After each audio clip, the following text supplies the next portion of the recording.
Deus. Então, dito isso, primeiro domingo, o primeiro sinal da igreja viva foi uma igreja bíblica no domingo passado. Pastor, eu perdi o culto, eu não pude vir. Não se preocupe, tem essa mensagem salva no YouTube, Nova Aliança Adonai. Se você não segue, deveria seguir, para a gente poder fortalecer lá. Deixa o seu like, compartilha, comenta lá para fortalecer o nosso canal, Nova Aliança Adonai no YouTube. E tem Aliança Jovem Adonai também, onde as mensagens do culto de sábado são salvas, são armazenadas. É melhor que as de domingo, muitas vezes, né? As pregações lá. O povo mais jovem, assim, mais ungido. Então, siga as duas redes, os dois canais do YouTube da Nova Aliança Adonai. Nova Aliança Adonai e Aliança Jovem Adonai. Amém? E o segundo episódio, pessoal da mídia, me ajude. O segundo episódio de hoje é comunhão. Abra sua Bíblia no livro de Atos, capítulo de número 2 e verso 42. Amém? Atos 2, 42. Se você puder, tiver uma Bíblia, abra ela. Nós vamos estar esses dias como texto base o livro de Atos, o capítulo 2, e os versículos que vão do 42 até o 47. Amém?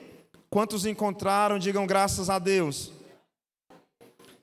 E eles se dedicavam ao ensino dos apóstolos e à comunhão, ao partir do pão e às orações.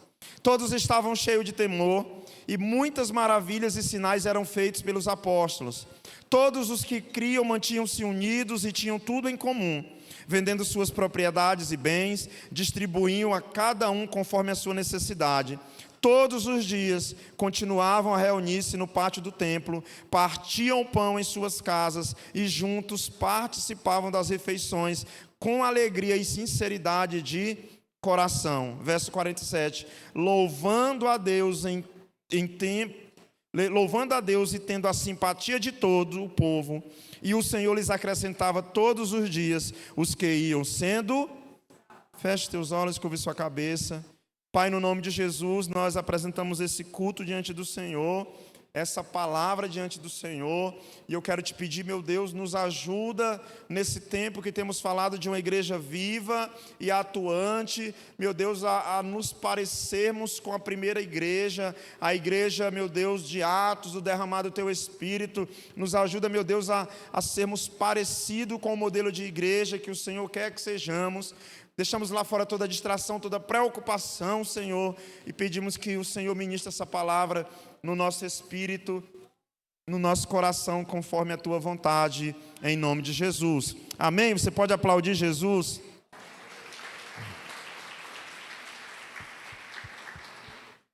Então, amados, nós teremos a Conferência Igreja Viva, e o Senhor trouxe a direção de ministrar esses dias palavras voltadas para essa temática, sinais, características de uma igreja viva. Meus amados, e no texto do capítulo 2, verso 42, a primeira característica, como eu disse no domingo passado, é uma igreja que se dedicava ao ensino dos apóstolos, mas ainda no verso 42, a segunda ênfase dessa igreja é uma igreja que vive a comunhão, o partir do pão e as orações. A segunda marca de uma igreja que nós descobrimos aqui é um amor de cuidar. Diga, um amor de cuidar. Tem pessoas que dizem para a mãe, para um pai: eu te amo, mãe, eu te amo, pai. Mas se ela disser: ô meu filho, eu estou assim, não tenho para onde ir, eu posso ir para a tua casa? Ela já diz: eu te amo, mãe, mas vamos ver com o nosso irmão se ele não pode. Não é um amor de cuidar, é um amor de querer bem onde está. Mas esse amor dessa igreja é um amor de cuidar. É um amor de se preocupar, é um amor de se importar. Se a primeira marca é o estudo, a segunda é a comunhão, é a capacidade. E é aqui que a palavra koinonia é inserido na Bíblia. É aqui que vem o significado de koinonia, que é a palavra comunhão. A melhor tradução para koinonia é comunhão, que a gente utiliza em alguns momentos do nosso dia a dia, da nossa igreja, mas esse termo ele descreve aquilo que temos em comum. Irmãos, e o que é que nós temos em comum como igreja? Nós precisamos nos perguntar nesse tempo, olhando para nós como igreja, o que nós temos em comum. Porque a gente vive um tempo onde a gente observa muito as coisas que a gente tem diferente. A irmã usa calça, eu não gosto. O irmão usa gola polo, eu só uso social. O irmão gosta do Flamengo, eu sou do Vasco. Um irmão, depois do culto, é espeto, eu gosto de pizza. E a gente aprendeu a olhar muito para as diferenças, para aquilo que eu e você somos diferentes. Mas, amados, é tempo da gente observar dentro da igreja o que é koinonia de verdade. É tempo da gente observar aquilo que somos iguais, apesar das diferenças. Diga igual, apesar da diferença. Então esse elemento é novo, koinonia na Bíblia. Ele é inserido agora. Nós vivemos em tempo de muito individualismo, irmãos. Dentro da nossa casa, você não precisa ir longe, não. Na hora da comida, lá em casa a gente ainda preza muito por isso. Faz a comida, vão todos para a mesa, comer juntos ali. Mas a gente vive um tempo onde cada um pega a sua refeição, vai um para o quarto, outro para a sala, outro vai para o quintal, né? E cada um se vira ali, e nem na hora da comunhão, que era o momento da refeição, que era um momento tão saudável, às vezes a gente não consegue mais juntar a família.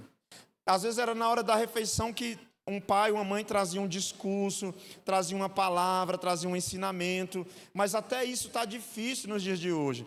Quando você pensa que um filho vai sair do quarto para comer, ele diz, não, eu pedi um iFood. Aí você se espanta, tem alguém batendo na porta, né? Ele está pedindo um hambúrguer, meio-dia, na hora do almoço, né? Mas essa é a geração que a gente vive, nada contra o hambúrguer, né? Mas nós precisamos ver em que ponto nós estamos priorizando, irmãos, aquilo que na igreja primitiva era uma característica dela. A comunhão era uma característica da igreja primitiva. Eles perseveravam no ensino dos apóstolos, mas eles perseveravam também na comunhão. E se o mundo se tornou tão individualista, a pergunta é: o que eu e você temos feito para quebrar essas barreiras do individualismo e nesse tempo desfrutarmos de um prazer talvez escondido ou esquecido, que é o prazer de ser igreja, de ser comunidade, de participarmos das mesmas dores, dos mesmos sofrimentos, mas também das mesmas vitórias que os nossos irmãos estão participando. Amém? Quantos estão inseridos em uma célula? Deixa eu ver aqui uma coisa. Muitos, glória a Deus. Eu não vou perguntar quem foi essa semana para não... Eu pergunto, será? Não, pergunto não. Será que eu pergunto? É melhor não. Quem está em célula? Quem ama ir para a célula? Quem foi para a célula essa semana? Eu vou chamar o líder. Vem aqui para olhar essa mão levantada. Nós precisamos nos perguntar, irmãos, o que a gente tem dado valor. Eu quero que você preste bastante atenção nisso. A igreja, ela precisa se preparar para a perseguição. Sabia disso?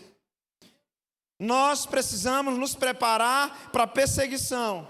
A igreja precisa aprender a sobreviver por amizade, por relacionamento, coisas que o governo não consegue enxergar, e eu vou te explicar. Tem muita gente nesse tempo dizendo assim: eu amo Cristo, mas eu não gosto da igreja. A Bíblia vai dizer que Cristo é o cabeça e a igreja é o... Então tem gente dizendo mais ou menos assim, não sei, eu pegar alguma coisa aqui, olha, eu amo a cabeça, mas eu não gosto do corpo. Irmão, como que isso é possível? A pessoa está com a cabeça de Jesus para lá e para cá e dizendo que não quer saber do corpo. Imagina um marido olhando para a mulher dizendo: eu amo tua sobrancelha, teus cílios, teu cabelo, tua orelha, mas do pescoço para baixo não precisa, né? Negócio estranho. Ou vice-versa, o marido dizendo para a esposa, né? A esposa dizendo para o marido: eu amo teu cor de cabelo, teus olhos, mas é só isso. Vou tirar tua cabeça, igual pediram de João Batista, e botar num prato para mim ficar olhando. Diga misericórdia. Então, como é possível algumas pessoas dizerem que amam a cabeça, que é Cristo, mas não amam o corpo, irmãos? Não amam a igreja? Como é possível? E você já ouviu falar da Al-Qaeda? Você sabe por que foi tão difícil fragmentar ou entrar nas linhas da Al-Qaeda, que foi considerado um dos maiores grupos de terrorismo de todos os tempos? Porque eles viviam a comunhão que até a mesma igreja por muito tempo não conseguiu viver. Preste atenção nisso. A Al-Qaeda era um grupo, uma organização considerada terrorista, não só pelas Nações Unidas, mas por muitos países, mas eles desfrutavam de uma forma de ataque, de matar pessoas, onde eles conversavam sem o uso das redes sociais, eles eram capazes de ter unidade, sem fazer ligação via satélite, sem usar celular. Eles conseguiram montar um grupo que no dia a dia eles eram organizados. Amado, você sabia que na China hoje existem milhares de pessoas pagas pelo governo para fiscalizar a população, saber se alguém está postando um story: eu sou de Jesus, minha família é de Jesus, vamos para a igreja. Se alguém posta isso, essa pessoa vai automaticamente presa e ela está encrencada. Então tem milhares de pessoas trabalhando para o governo só para saber se tem cristão falando de Jesus, comentando em rede social, falando o nome de Jesus em alguma ligação. Você sabe o que a igreja perseguida da China descobriu? Uma forma de viver a comunhão sem trazer holofotes. Eles estão no subterrâneo da China. Eles estão compartilhando do pão. Eles estão falando do amor de Deus, sem mídia. A gente vive um tempo onde, nada contra, seu irmão está aniversariando, irmão de sangue. Você vai no Instagram, faz um textão, mas você passa por ele e não dá parabéns, pessoalmente. Mas no Instagram, menino. A gente vive um tempo onde honra com os lábios na frente dos outros, mas não é capaz de fazer isso pessoalmente. Irmãos, e a igreja da China, ela é igreja porque ela está vivendo nos bastidores, ela está vivendo de forma infiltrada, escondida. Então o governo não pode achar aquela igreja, porque ele não sabe que ela existe. Nós precisamos nesse tempo viver um modelo de igreja, onde nós somos capazes de nos bastidores, na reunião de célula. Eu estive em uma célula essa semana, com tanta gente, né? Aquela reunião, aquela comunhão, e esse princípio que foi usado pela igreja na China, ele precisa ser usado por nós. Nos dias de hoje, igreja, a igreja precisa aprender a sobreviver por amizades, a valorizar os relacionamentos, coisa que o governo não pode perseguir. O governo não pode perseguir um abraço, irmãos. O governo não pode perseguir um marmitex compartilhado. O governo, se ele algum dia perseguir a igreja no Brasil, ele não vai poder te impedir de ajudar o vizinho a cortar a grama dele, a colocar o lixo dele para fora, a levar uma senhora idosa para o hospital para fazer um exame. O que o governo pode ficar sabendo é de alguém colocando numa rede social, dizendo: eu amo Jesus, eu amo a palavra de Deus. É de alguém fazendo declarações em praças, gritando: ó Deus, eu te amo, e vou gritar para o mundo ouvir. E tudo bem, se isso for verdadeiro, é válido. Hoje as redes sociais são um dos melhores meios de evangelismo, irmãos, glória a Deus.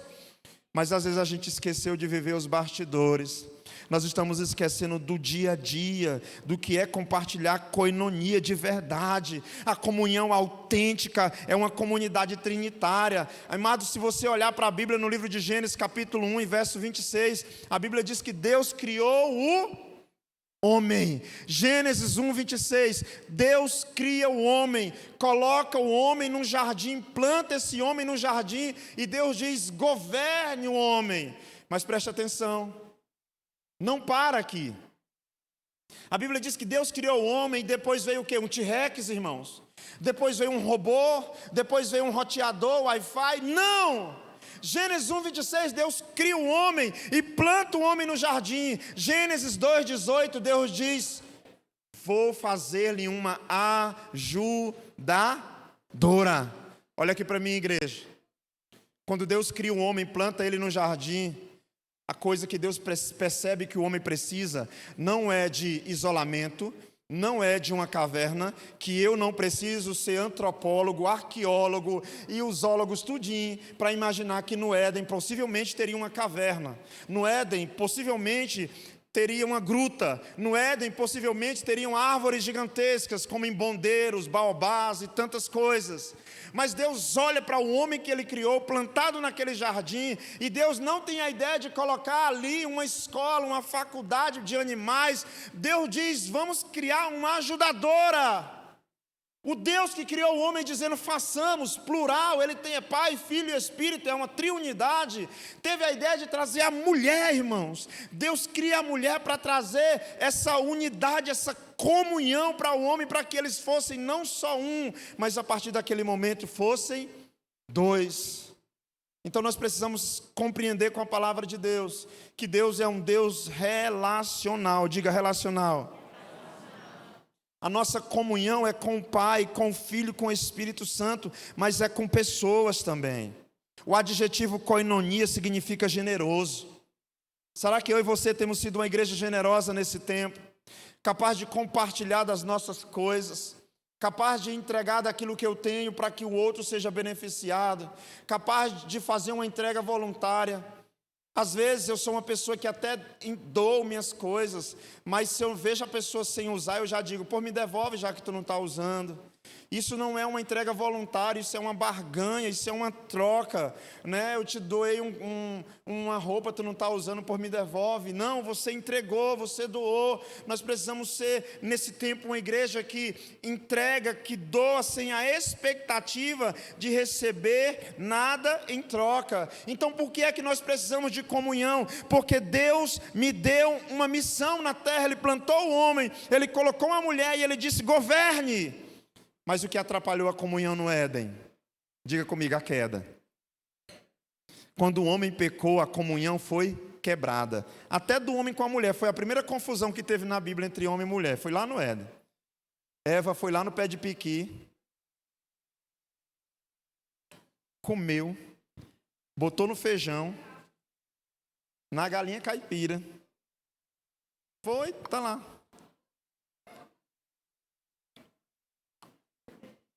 Primeira confusão da Bíblia por causa de um piqui. Aí a Bíblia diz que ela faz para o marido dela. Ele destampa a panela e: amor, que cheirinho gostoso, que é isso? Preparei um negócio aí para ti, amor, come.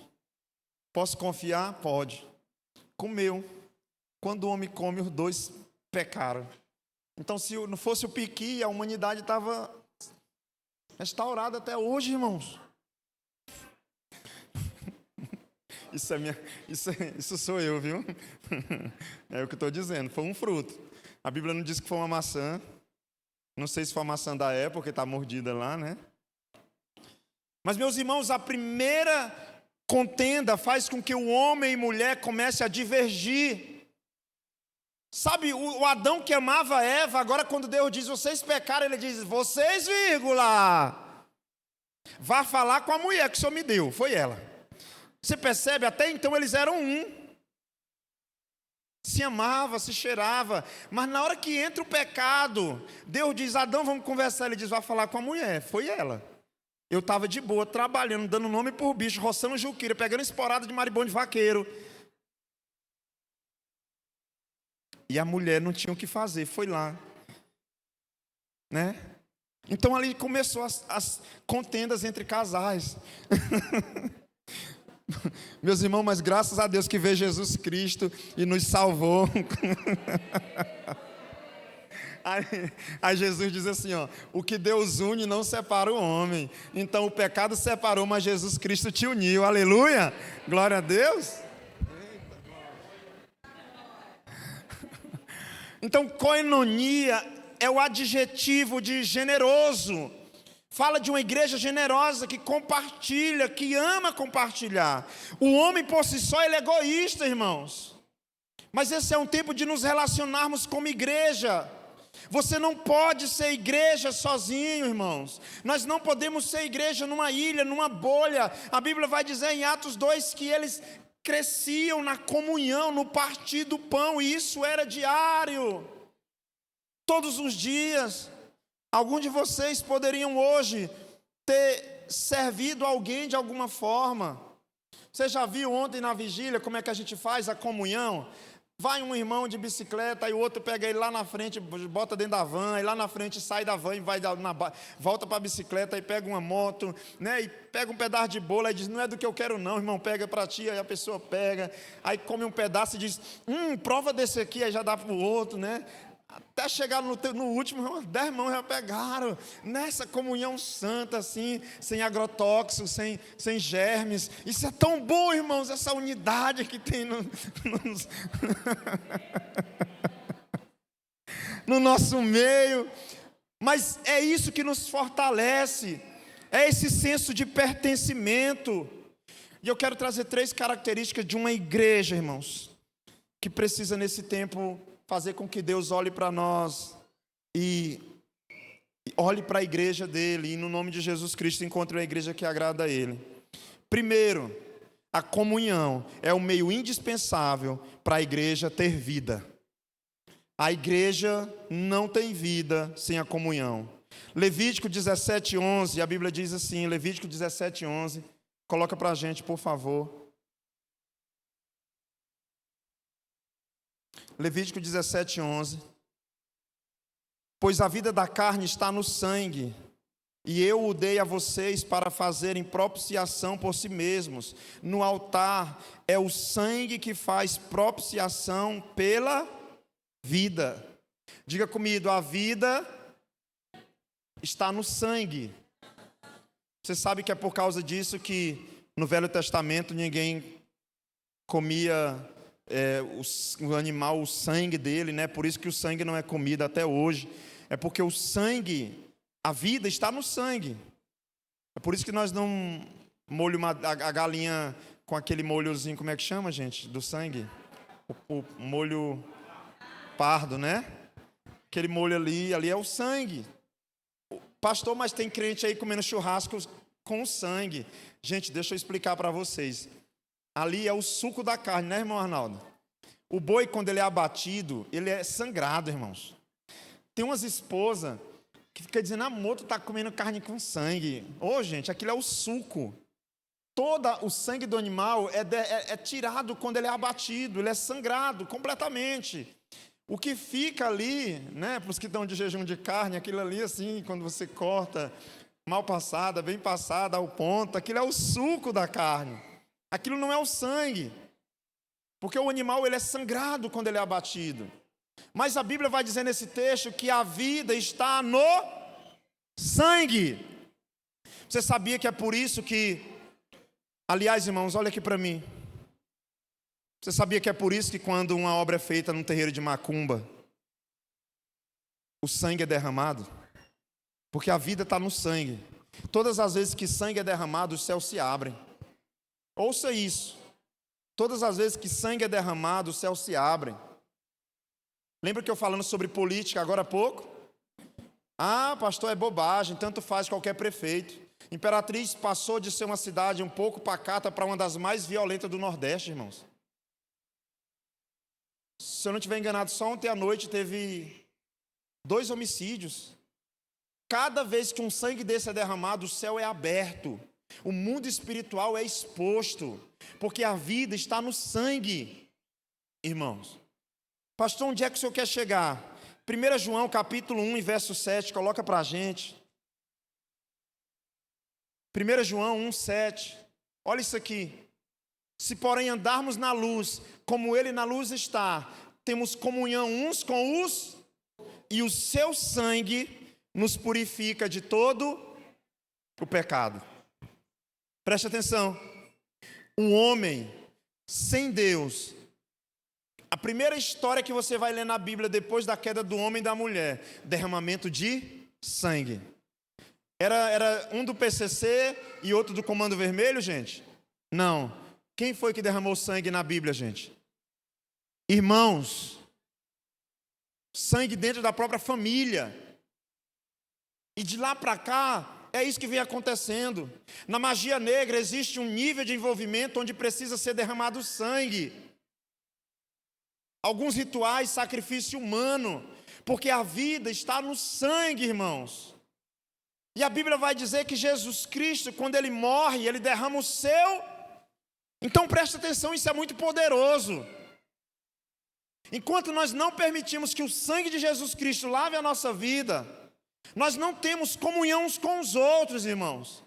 É por isso que você lá no mundo não conseguia entender algumas coisas. Tem gente aqui que odiava crente.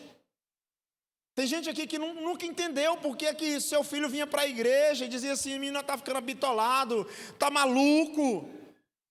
Por quê? Porque é impossível a luz ter comunhão com as trevas. Não está sobre o efeito do sangue de Jesus Cristo, irmãos. Esse mundo, ele quer olho por olho, dente por dente, ele quer sacrifício, ele quer sangue. Mas a Bíblia diz que o Filho de Deus, para consertar o pecado do homem, morreu numa cruz, derramou o seu. E o sangue de Jesus Cristo, vertical, derrama sobre a minha vida, para que horizontal eu tenha comunhão com o meu irmão, porque a vida de Jesus está no sangue, e esse sangue está sobre as nossas vidas, e a vida de Cristo está em nós. Aleluia! O sangue de Jesus tem poder, tem poder, tem poder, né? A gente não, nossos avós não cantavam? Olha aí, ó, pelo sangue. Vamos cantar, José Rafa? Esse sangue, ele tem poder porque a vida está no sangue, irmãos. E é quando esse sangue cobre as nossas vidas que nós temos comunhão uns com os outros. Não é tempo de se relacionar apenas com a cabeça, que é Cristo. É tempo de nos relacionarmos com o corpo como todo, com a igreja do Senhor. Eu posso ouvir um amém? Amém. Primeira característica de uma igreja que chama a atenção do Senhor na comunhão. É uma igreja que entende que a comunhão é o meio indispensável para a igreja ter vida. É impossível ter vida sem essa comunhão. A segunda característica: comunhão é o meio indispensável para que a igreja ame uns aos outros. 1 João 3,10: quem ama seu irmão permanece na luz, e nele não há causa de tropeço. Perdão, 1 João 2,10: quem ama seu irmão permanece na luz, e nele não há causa de tropeço. 1 João 3,10: sabemos que já passamos da morte para a vida, porque amamos nossos irmãos. Quem não ama permanece na morte, irmãos. Isso é muito forte. Coloca o 3,10, por favor. Agora. Esse é o 2,10. Esse livro de 1 João fala muito forte isso. Dessa forma são manifestos os filhos de Deus. Continua, por favor, para mim. Todo aquele que não pratica a justiça não procede de Deus, tampouco aquele que não ama o seu. É só um pouco diferente. Amar o nosso irmão é uma forma indispensável que a igreja tem dela ser igreja. Comunhão é um meio indispensável para a igreja, para que a igreja ame uns aos outros. É na comunhão que a gente vai descobrir os defeitos e ser capaz de amar apesar da diferença. E lembra que comunhão aqui é koinonia, sabe? É generosidade, ou seja, eu tenho um coração assim e eu sou capaz de me doar para que outra pessoa possa ser abençoada, beneficiada. Comunhão é a sala de aula onde a gente aprende o caráter de Cristo nas nossas vidas, meus irmãos. Diga comigo, a comunhão é a sala de aula para que a gente aprenda o caráter de Cristo. Abra sua Bíblia no livro de Efésios, capítulo 3, verso 8. Efésios 3, 8.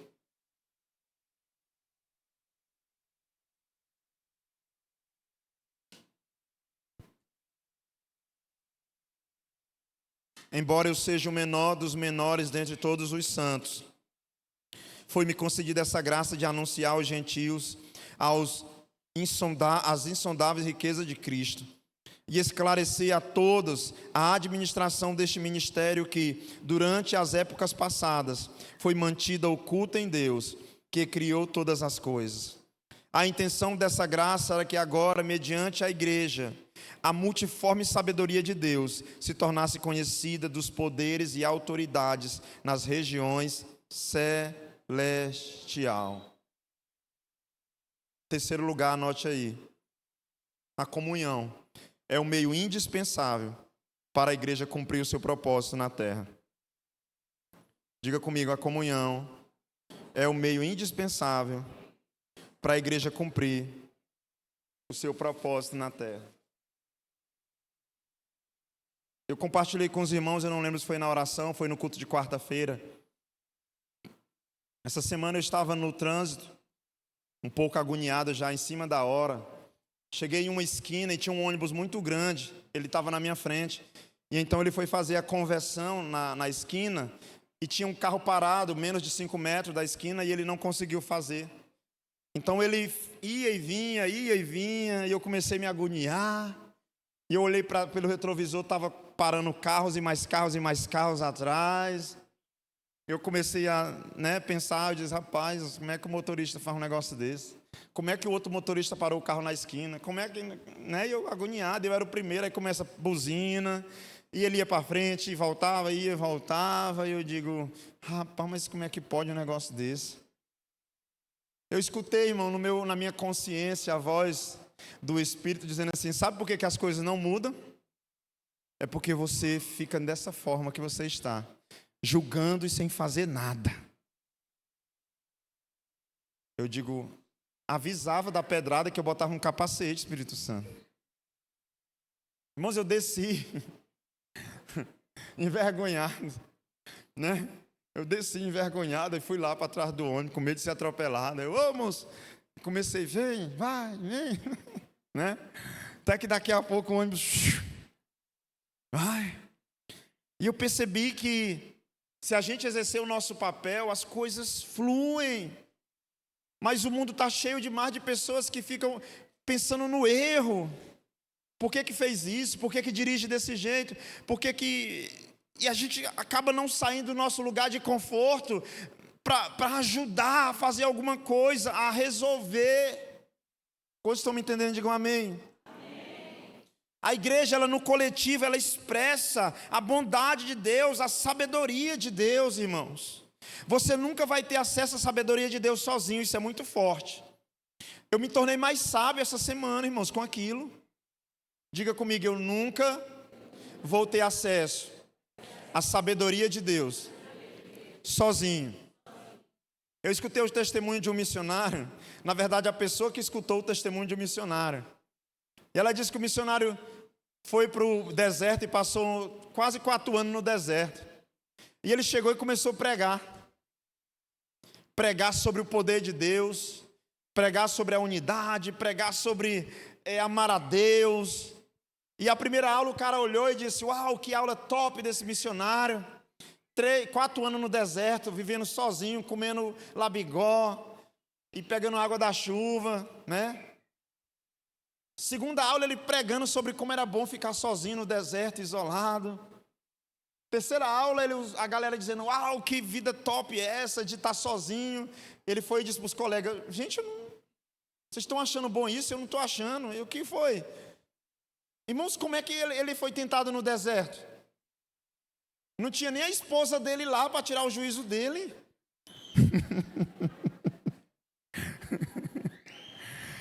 Não tinha um vizinho colocando lixo na lixeira dele para ele bater boca. Não tinha um churrasco para ele levar picanha e o outro levar bofe para ele zangar com o irmão e não deixar o irmão comer na hora de partir a carne. Não tinha ninguém passando de carro jogando lama nele para ele ser desafiado. Ele não doou uma cesta básica, ele não deu uma carona para ninguém, ninguém pegou uma caneta emprestada e não devolveu em 4 anos. Você já parou para pensar que a vida que você leva é perfeita para aperfeiçoar o teu amor ao próximo? Aquela criatura que lá no trabalho amanhã de manhã vai sorrir para você com a cara mais cínica do mundo, que no fundo quer te passar a perna. Pois é o cenário perfeito para você exercer o amor de Deus, criatura. Ah não, eu queria ir embora para outro planeta. Irmão, o lençol maranhense é bom, mas você só aguenta lá no máximo 3 dias. Terra e água, areia e água. Areia e água, quem é que aguenta, meu irmão? Aí eu queria me isolar, morar numa caverna. A tua sardinha vai durar talvez uma semana lá, e as coisas que tu comprou no Mateus. Daqui a pouco é uma cela, é uma caverna escura. Eu queria morar no deserto, vai durar uns 3 dias essa tua paixão, acaba. É bom esse negócio, irmãos. É bom o cachorro do vizinho cagando na tua porta, e você, que negócio é esse? É bom dar hora de ir para a escola e o menino não está pronto, irmãos. Não é bom não, menino, vigia. Essas coisas não pode falar no microfone. É você comprar o lanche para a célula e o lanche não dá, e começar a vaquinha, né? Bora, gente, mais um espoca-bucho, mais um bolo lá. Irmã Fabiana, irmão Alcimar, cuida, bora, agiliza aí. Irmãos, qual é a graça de um mundo sem alguém para nos forjar? Um homem sem uma família, ele é um menino, é só um menino. Uma pessoa sem comunhão, uma empresa sem contenda, sem guerra. É nesse ambiente que Cristo quer forjar a igreja dele, irmãos. Porque o sangue dele está sobre a sua vida, a vida de Jesus está sobre a sua vida. E quando você abraçar outra pessoa, quando você emprestar o teu ombro para outra pessoa, quando você emprestar uma oração para outra pessoa, esse sangue vai cobrir a vida dela também. E a vida de Jesus Cristo vai passar para ela, igreja. Você está no melhor cenário possível para glorificar o nome do Senhor e ser forjado na unidade. Pastor, eu estou querendo ser sábio nesse tempo. É por isso que Deus botou um patrão endiabado, endemoniado lá para ti. Pastor, eu estou querendo a sabedoria de Deus. É por isso que veio um vizinho que vai todo para dentro da casa. Porque é aí que Deus vai te forjar. Não adianta, você compra uma casa num loteamento novo, daqui a pouco tem 10 casas ao redor da sua, tem vizinho de novo. É nesse ambiente que a gente vai ser forjado, meus irmãos. Aleluia! Não tem como fugir disso. Deus nos criou como ser relacionais. Ele planta o homem no jardim e ele diz: calma aí que eu vou botar uma mulher. Você vai aprender o que é viver em parceria. Você vai aprender o que é compartilhar uma vida. Você vai aprender o que é dividir o seu coração, a sua atenção. Nós não somos uma bolha, nós não podemos viver só com a cabeça de Cristo, irmãos. O Senhor Jesus Cristo, Ele não morreu para que o Lucas Farias, nascido de parteira lá em João Lisboa. Já pensou? O Senhor não morreu para uma história egoísta. Esses filmes de mitologia são legais, né? Já viu? Então Zeus namorou com a mulher que Poseidon criou. E aí saiu o Perseus. Perseus é a única criatura do mundo que presta. A humanidade não presta. Já viu como essas histórias exclusivistas o mundo dá valor? Não, eu prefiro a Bíblia.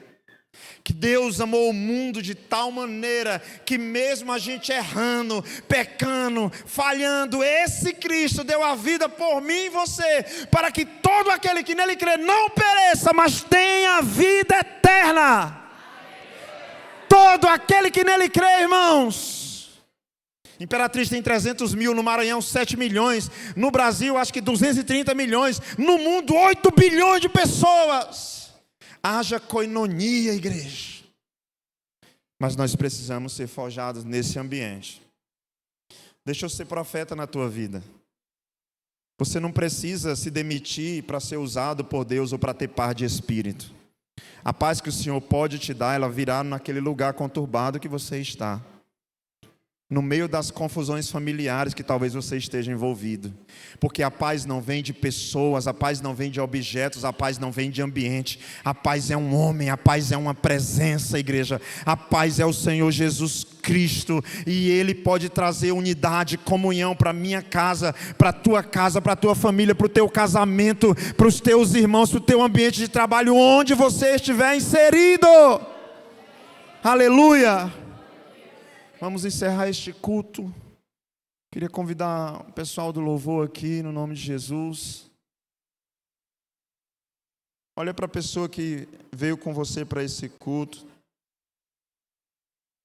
Pergunta assim para ela: é ou não é bom ter comunhão comigo? Pergunta aí. Fala assim, ó, fala a verdade. Pergunta aí. E diz assim, fala a verdade. É ou não é bom ter comunhão comigo? Agora pergunta para ela, você já percebeu que de vez em quando eu erro também? Você já percebeu que eu falho? Irmãos, é isso. É isso.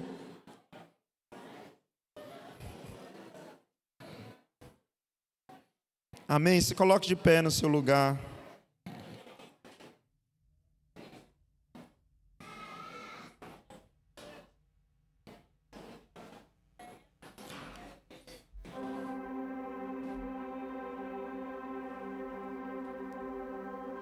Tem uma história que diz que um grupo de jovens tinha visitado todas as igrejas da cidade, mas não tinha encontrado nenhuma que eles realmente se sentissem satisfeitos. Presta atenção. Um grupo de jovens visitou todas as igrejas da cidade, mas não encontrou nenhuma que satisfazesse eles. E eles deixaram de buscar. Não vou mais, a gente já foi em todas as igrejas e nenhuma delas satisfaz a gente. Então eles deixaram de buscar, eles se denominaram cristãos desligados. Nós somos cristãos desligados. Quando foi perguntado para eles o que eles estavam procurando, eles falaram, a gente está procurando uma igreja que... Começaram a falar, uma igreja que ame todo mundo. A gente está procurando uma igreja que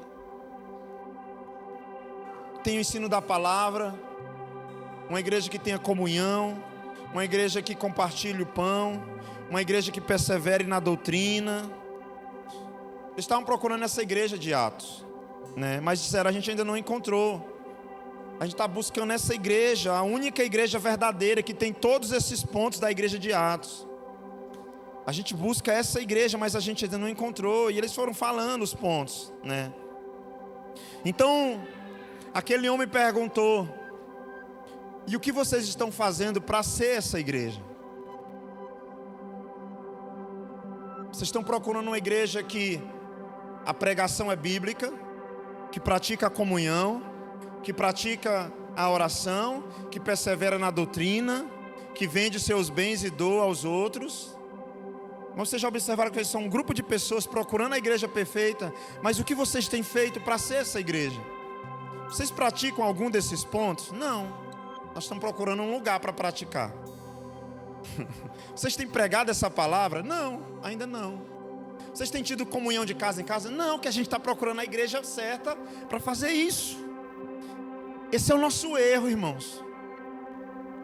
A gente está procurando um lugar perfeito para ir um imperfeito. Aliás, deixa eu te dar um conselho como pastor dessa igreja. Se você está procurando uma igreja perfeita, no dia que você achar, não entra não, que no dia que tu entrar, ela deixa de ser perfeita. Porque você é imperfeito, criatura. Achei a igreja perfeita. Pô, não entra não, senão ela deixa de ser perfeita. Irmãos, igreja é isso. É saber que o irmão é limitado, que o irmão é falho. Nem veio para a oração durante a semana, está aqui no culto com a cara mais limpa. Você não sabe a guerra, a luta, mas assim como você, ele tem um anseio, uma fome, uma sede pela presença de Deus. E ele chega na casa do Senhor desesperado por uma palavra, assim como você. É aqui a reunião dos pecadores, irmãos. É como se fosse uma grande fila aguardando o médico dos médicos. Nós não somos a junção dos perfeitos, a gente é a junção dos pecadores, precisando da misericórdia de Deus e da graça de Deus. Pastor, lá na minha casa ninguém lê a Bíblia, ninguém ora. Criatura, começa. Na minha família as pessoas estão desmanteladas. Jesus Cristo é a cola que a tua família precisa. Mas nós precisamos começar, irmãos, dar o pontapé inicial. Olha que casa bagunçada. Tira a sandália do meio, pega um pano, puxa um pouco do lixo, vai lá fora, sacode o tapete, começa, te movimenta. A gente fica procurando lugares perfeitos e esquece que não vamos encontrar perfeição só na eternidade, irmãos, quando recebermos um corpo glorioso. Mas até lá eu escolho amar vocês, pedir perdão e perdoar vocês todos os dias. Quero pedir perdão para vocês, dizer que eu errei com vocês e vou errar provavelmente de novo, mesmo que eu não queira. Porque é isso, a gente é falho. E essas falhas não podem impedir a comunhão, irmãos, pelo contrário. Você já viu o que é o amor do marido por uma mulher? A gente se apaixona pelas qualidades, mas é capaz de amar apesar dos defeitos quando descobre eles. Você se apaixona pelas qualidades, mas aprende a amar apesar dos defeitos. A igreja precisa ser esse lugar que a gente aprenda a amar os nossos irmãos apesar dos defeitos.